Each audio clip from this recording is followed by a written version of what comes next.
Sir. ఇప్పుడు సుమారు 2 సంవత్సరాలు అయితే వాళ్ళకి పట్టాలు ఇచ్చి ఇప్పుడు ఖాళీ అంటే ఓకే వాళ్ళు ఎవరికైతే ఉన్నారో తీసేసేయండి, అట్లేం లేదు. కానీ నిజమైన ఒకవేళ కూలీ చేసుకునే వాళ్ళకి వీళ్ళకి కట్ చేస్తామని వాళ్ళు భయపడకుండా చాలా ఇబ్బంది పడుతుంది సార్. ఇక వీళ్ళకి పేరు రోజులు ఆఫీసర్ల లాగా ఇవి నీకు రౌండ్ చేస్తాము, నీకు కిక్ చేస్తాము, నీకు డిలీట్ చేస్తాము.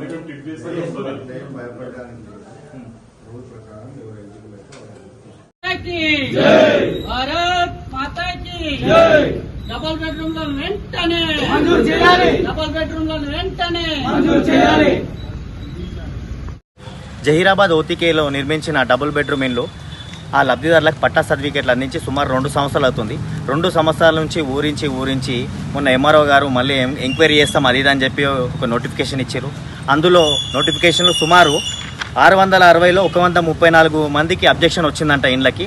సో 134 అబ్జెక్షన్ వచ్చిన తర్వాత సుమారు 500 చిల్లర ఏదైతే ఉన్నాయో ఆ యొక్క లబ్ధిదారులకి వెంటనే ఇల్లుని అందించాలని ఈరోజు జహీరాబాద్ ఎంఆర్ఓ గారికి మెమోరాండం అందించడం జరిగింది.